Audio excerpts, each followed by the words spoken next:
Hi, I'm Leela. And I'm Beth. And we are Both And, a podcast dedicated to giving a voice to the multiracial experience in America by discussing relevant topics in a safe space. Hello, everyone. Welcome back to your safe space. Welcome back to another episode of Both And. If you are hearing this in the month of March, also happy Women's History Month. Heck yeah. Yeah. Shout out to the women, shout out to the femmes. We love y'all.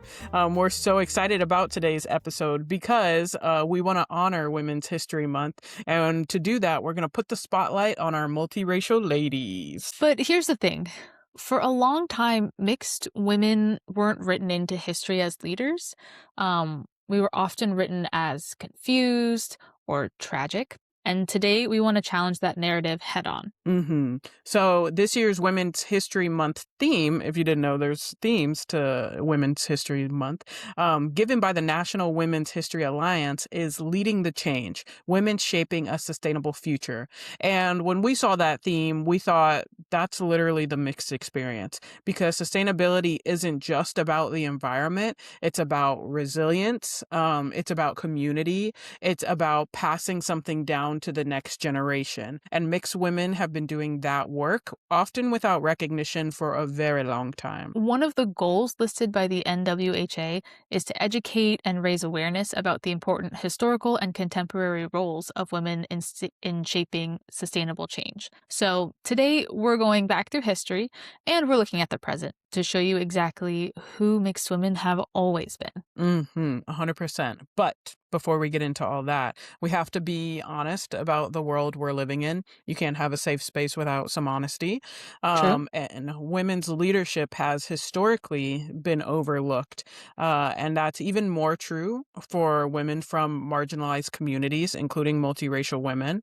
And a big part of that really comes down to how society has chosen to define us instead of letting us define ourselves. The mixed woman who can't figure out where she belongs, the mixed woman who's emotionally unstable, who's exotic but troubled, who's desirable but dangerous. Like, these aren't random stereotypes.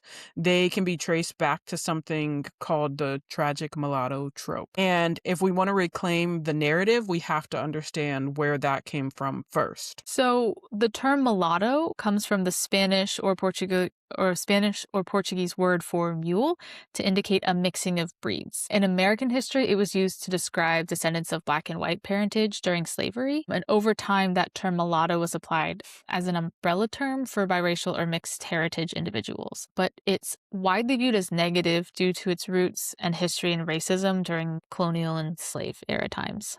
And Beth, have you ever called yourself a mulatto? I have, unfortunately. But I think this is where we differ a little bit. I have one of my friends from high school identifies as Black, and he and my husband would joke all the time in high school about being a handsome young mulatto, or how somebody would call him a mulatto. And so I think I view that very much as more of the Black American history and not necessarily as an Asian American history. So I think whereas other people would maybe view that term, I don't find any connection to it. In the same way I would not call myself Hapa. Exactly. Sort of like that. Yeah, exactly.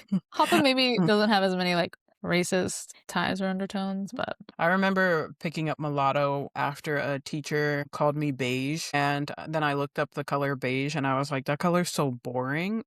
And I don't remember who said mulatto first, but I think around that time I was like, I'm a mulatto, and then eventually I just grew into mixed. I'm multiracial. But if I would have known the history, I would have definitely strayed away from the mulatto term. Sure. Because the tragic mulatto trope really emerged around the late 1830s, and it was solidified in American literature in the 1840s. Surprisingly, at least it was surprising to me, this trope was actually created by white abolitionists to further a crusade against slavery. So the Jim Crow Museum tells us that Lydia Maria Child introduced the literary character that we call the tragic mulatto in two short stories, The Quadroons and Slavery's Pleasant Homes. Spoilers, by the way. Spoilers ahead for these stories. From stories that came out in the 1840s. Does that really count as spoilers? 1842, 1843, if you haven't read them yet. the spoilers are here.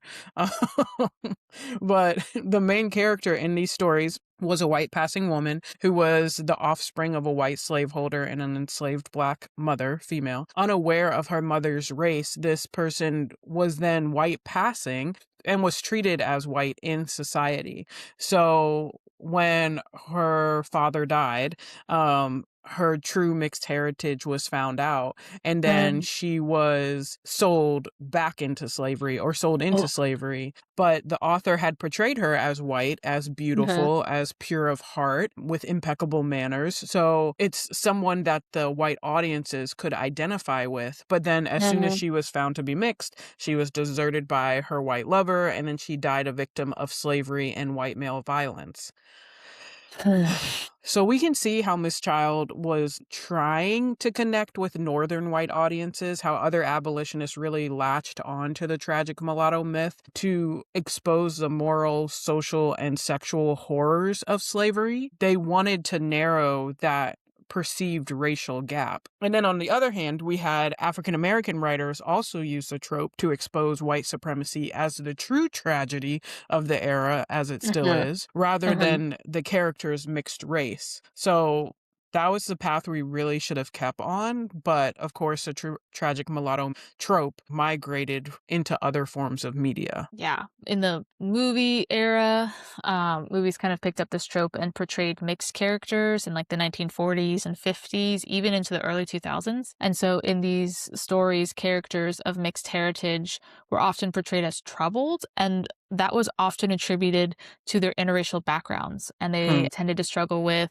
depression, alcoholism, suicidal ideations or attempts, and sexual promiscuity. According to this trope, like the struggle with their mixed background was because they didn't know how to reconcile both sides. So their story either ended in struggle and like tragedy, or they denied one part of themselves and identified as monoracial and found a sense of relief. But I think bringing the focus specifically on women for Women's History Month, women, especially in these tropes, were often characterized as sexually promiscuous or emotionally unstable. And some people have argued that these stories and these tropes have perpetuated stereotypes outside of storytelling devices into just stereotypes of how mixed women are seen today, especially in Hmm. like dating and relationships or even with fetishes and, just calling people like, oh, she's crazy. And Hmm. so this trope is obviously has become problematic. And as we've talked about countless times on this podcast, like being mixed is beautiful in its own way. And the blending of cultures and heritages leads to new and different things. And my mom always taught us growing up that different isn't better or worse, it's just different. Yeah, absolutely. Shout out Miss Patty. Shout out Miss Patty on this podcast always. Different isn't better or worse. It's just different. But the Uh-huh. worst thing is white supremacy. Yes. Or any system, honestly, any system that limits access to resources, protections, and freedoms based on race or other Yeah. characteristics we really can't control, ableism, anything with our bodies, our mental capacity, any of that Yeah. is restricting those things from people is horrid and we should get rid of it. So, with the tragic mulatto myth, that's the story multiracial women have been handed. That's what's been told in America. But we should probably focus in on the real stories. And the real stories are the real people. Those stories can be found in their lives. And there's a lot of multiracial women throughout the history of America who've been doing amazing things, such as May Edward Chin. My gosh, her story is so cool. So, Mhm. we said that the tragic mulatto myth started in like the 1830s and 40s in like written stories and then came, to movie form in like the 1940s and so on. So, May Edward Chin was born in the late 1890s and grew up into like the early 1900s. And so she was an African American and of Chickahominy descent. Now, she was attributed as the first African American woman to graduate from Bellevue Hospital Medical College. And this was obviously during times of segregation and before the civil rights era. She was pigeonholed in a lot of like black specific medical spaces. And so there were black hospitals and white hospitals. And so she did a lot of her residencies in black hospitals and she became a doctor to the black community. But she was a pioneer in cancer research and specifically developed early techniques for cancer screenings. Like the most famous one is she was part of the research team with the Greek researcher attributed to developing the pap smear. Oh, I will wow. not attempt to pronounce his last name, but it starts with Pap. Mr. Spoiler Pap. alert. Mr. George Pap. And so she worked to develop and really advocate for her community and her patients to be Mhm. screened for cancer early on, because back then people who were symptomatic were screened for cancer, but if you didn't have any symptoms, no one was doing early screenings.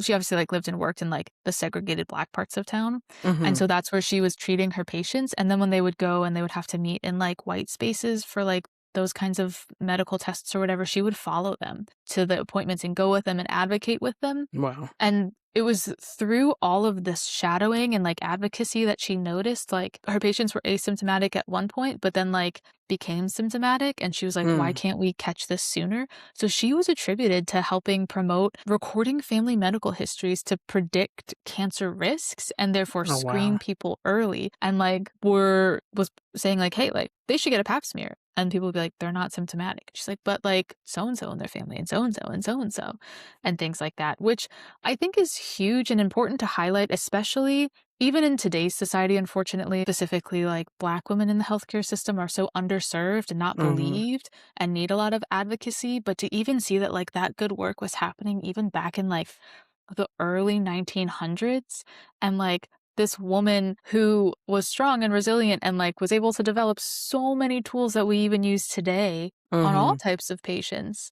um, I would not really call her tragic. No, not at all. And that even that mindset and that I don't know what you would call it, the practice of tracking your family history and then making sure that you're getting screened earlier is so that has saved lives. And I don't think we can Mhm. calculate how many lives that has saved. And it's so commonplace now that it feels like oh, it's just always been that way. But it was no, a woman like May Edward Chin is the one who made that commonplace. And I'm gonna hijack this for just a minute because March is also colorectal cancer awareness month. So colon cancer awareness month for short. And this is something I'm learning of how preventable colon cancer is and that Mhm. people can get screened starting at Mhm. 45. The new age is 45, but if somebody in Mhm. your family has it, you should start getting screened at 40. It is 99% preventable. And I Mhm. just for anybody maybe listening to this, just keep that in mind. Tell your loved ones if you have a family history, Yep. start your screenings, and if not, get them started at 45. So we got a little women's history, we got a little colon cancer awareness, Yeah. I love saving it. lives. Exactly. Yeah. Mhm. So that was, I think, just one of the standout ones. I could go on for days about all the amazing mixed women who have contributed to Mhm. research, education, science, healthcare, and whatnot. Yeah. But we also want to focus on the here and the now. Yes, and we'd be remiss to not talk about former Vice President Kamala Harris as the first mixed woman of Black and Indian descent to hold office in the United States at that second highest level as the Vice President. And I know she can be a polarizing figure in this day and age, as all politics are. Let's get over that Yeah. for a second and just celebrate her accomplishments before even she was Vice President. She was a U.S. Senator. She was an Attorney General. She was the District Attorney in California. Very well qualified, some might say. And as a DA in California, she created prosecution units focused on child sexual assault, public integrity, and environmental crimes. She Wow. also focused on prosecuting elder abuse, which is really not talked about. I think Not people enough. Yeah. not talked about enough for sure. People will forget that our elders also need protection. And she went after financial crimes. So Nice. I'm learning what I have about her and her history, where she came from, her background, especially a working class background. It Yeah. is amazing to see how she was so for the people and for Mhm. protecting the people. And that is not Yeah. somebody who doesn't know who they are. That's not somebody who doesn't know their purpose, even though in the political cycle, I would say in the presidential run, there were a lot of people trying to pigeonhole her, saying she Mhm. wasn't Black enough, making fun of the way she danced at HBCU events, all the Right. making fun of her laugh and calling her too white, even though she's not white at all. uh, Yeah. just that's a strong, powerful woman who has made a lot of change in her state and made changes in this country. And for better or for worse, not even for better or for worse, she was our first mixed race vice president woman. And for that, I'm And our proud. first female vice president. And our first female, yeah, first female vice president, which Yeah. feels crazy to say. More women in Yeah. power, please. Amen. Well, Just who period, the end. Yes, exactly. For this next woman we wanna highlight, I know she's not American, but I would be remiss not to also highlight Naomi Osaka and how she's really been advocating mental health awareness, specifically in the sport of tennis. Over the last 5 years, she's tried to work really hard to create healthier workplace boundaries for professional athletes. She famously withdrew from two major tournaments, well, excuse me, two major Grand Slam tournaments, Wimbledon and the French Open, specifically to prioritize her mental health. She discussed that she had dealt with depression and anxiety in the past, but unlike the tragic mulatto myth, here we see an example of a mixed woman taking control of her health and well-being by Mhm, setting clear boundaries. And so even though she withdrew from those two Grand Slam tournaments, which was met with a lot of opposition and a lot of people were like, she shouldn't compete, like if she can't handle the pressure, like this, that, the third. But instead, like she set her clear boundaries of like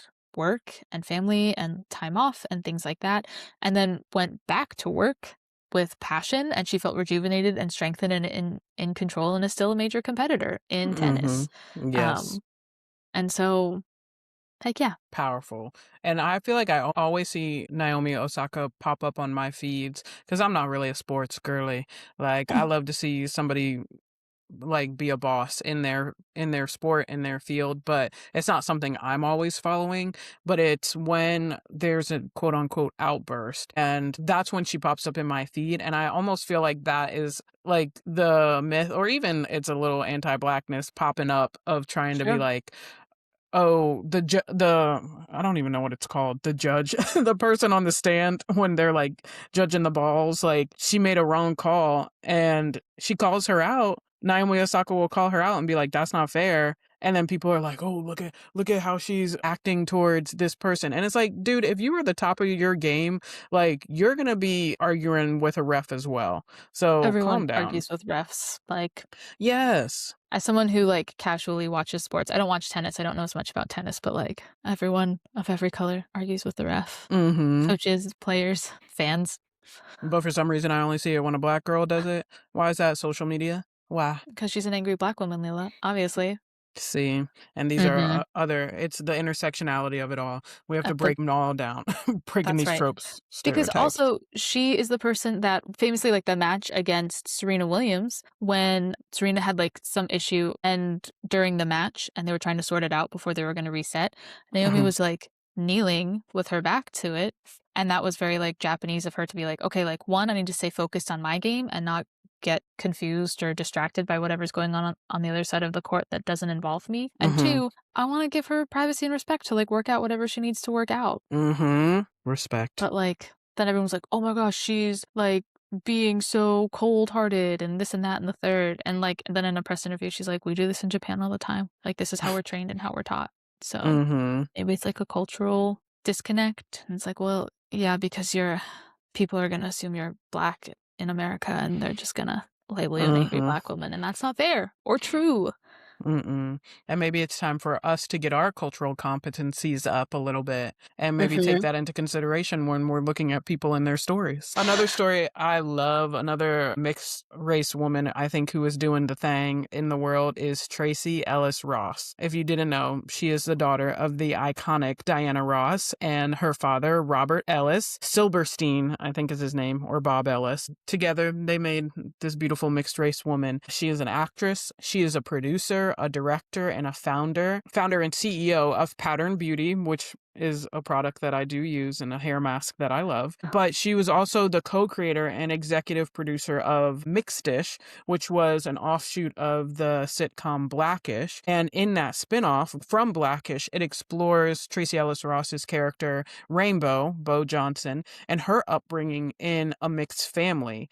And I just love that everything that it feels like Tracee Ellis Ross touches somehow kind of roots back to her identity, whether Okay. that is with Mixedish or the character she played on Blackish. With Pattern Beauty, it's all about hair care products and like providing hair care for, I know it's meant for all people, but it's really for like mixed girlies and giving us like actual good product that serves our hair.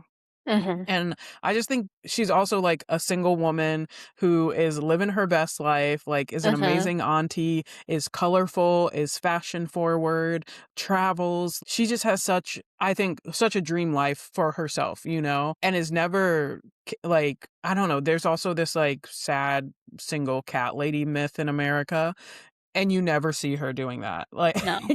she No. is bold and she is expressive, and I love her.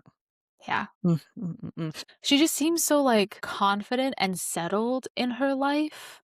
You know, like, she doesn't seem to co she doesn't seem to be someone who lives with regrets, Yeah. and if she sees something, she goes for it, like, and I think that's why her resume is so diverse in all of her different ventures and things. Mhm.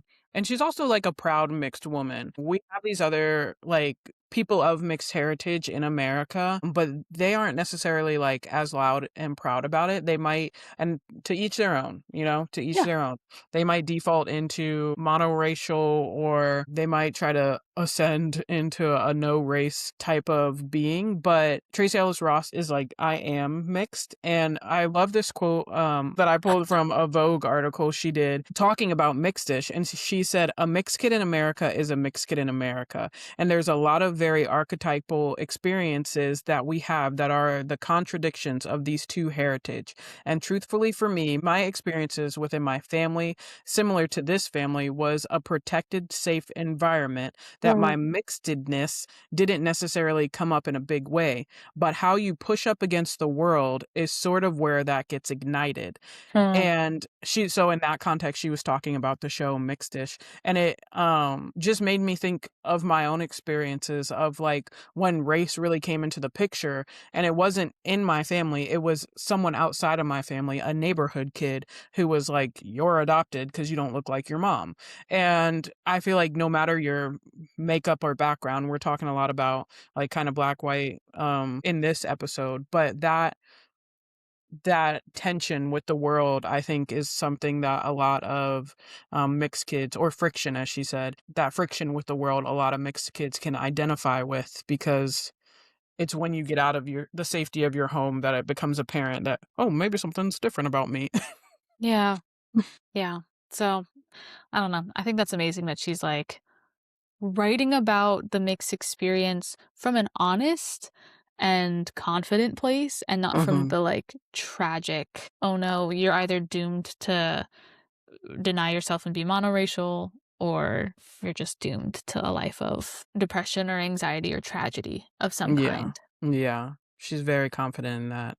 But there's somebody even more present day on the stage, confident, showing up. And who is that, Beth? So for those of you who live under a rock, the Olympics happened in February, last month, and I think it's been so fun. Like, my family goes hard for the Olympics. We may not host, 4th of July barbecue.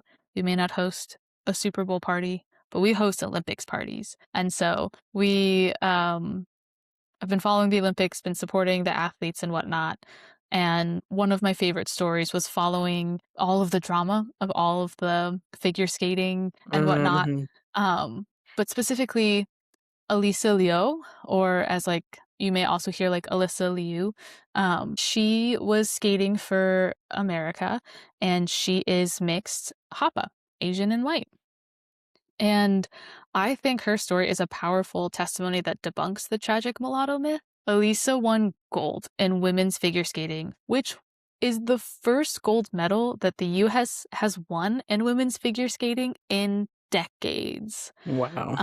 But a lot of people were surprised that Leo won it because she had retired from the sport as a teenager. And at the time, a lot of people wrote her off as a quitter or someone who couldn't hold up to the pressure, which were a lot of similar narratives that we heard about Simone Biles in the Uh-huh. 2021 Tokyo Olympics. But Elisa demonstrated a lot of self awareness of her burnout actually, and took time off from a very demanding sport to focus on investing in other areas of her life. And as she said in a lot of interviews, she just wanted to focus on being a teenager. But upon her return, she decided to come back to the sport and changed everything, like changed her practice schedule, her training regimens, her routines, all of it, and set very clear boundaries to protect her mental well-being and her love for the sport. And Mhm. I mean, well, we saw how that turned out. Um, and so Amazing. I think Alysa is just like a powerful example of how coping well, setting boundaries, and taking control of what she can control is just such good mental health. And in this case, it ended in a gold medal on the world stage. So Mhm. I know she's young and she has her whole life ahead of her, but those are such healthy tools and such healthy like lifestyles that that doesn't seem tragic or depressive or anxious, because even if she did struggle with any of those symptoms, she coped with it, Mhm. as Yeah. we all should. Yes. And if you haven't seen her routine, go look it up on YouTube. It is amazing. It's so Oh, fun. And also clock. I would love to do like a survey, a global survey, impossible. But when I saw her and then found out she was mixed as well, I was like, I clocked the hair. She has the two-toned hair. And mm, I did the two-tone hair at one point as a outward expression of my mixed heritage, and I'm like, mhm. I wonder if she's doing the same or if she's like, this is just a cool thing to do, whatever. Because I feel like the younger generation, are facing different type of internal challenges when it Mm, comes to being mixed. I don't think it's as much maybe of the external that we faced, but I'm not sure. Maybe we should talk to some young people. But women, we know mixed women do have internal challenges, but that's because we're human. It's not yeah. because we're mixed. Like, it's not only because we're from a mixed background. If anything, as we have discussed on previous podcasts, like a lot of that stress does come from racism experienced by society or extended family members, Yeah. which is not innate to us, like as a person. Mm, So there's like a really fine line there about the source of those struggles. Because yeah. and I've talked about this before, I have discussed how my grandma thought how bad it would be, my grandma on my mom's side, my white Mhm. grandmother, how bad it would be for me and my brother to exist in the world, how hard it would be for us. Not Mhm. because of society necessarily, just because we're mixed. But it's like we need to put the focus on where the problem actually lies.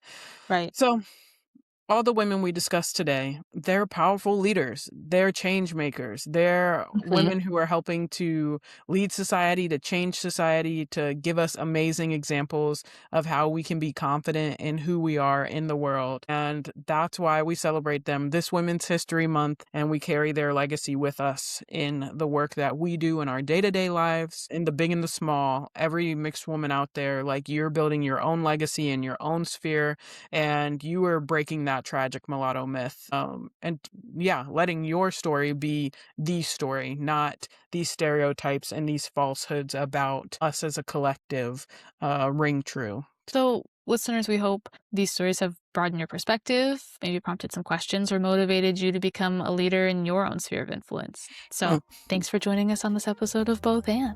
Yes, and if there's anybody we missed, you can tell us more. Comment on Yeah. our Instagram post, send us an email. If you want to have a conversation with us about any of this, you can find us at We Are Both And on Instagram, or you can email us at wearebothand@gmail.com.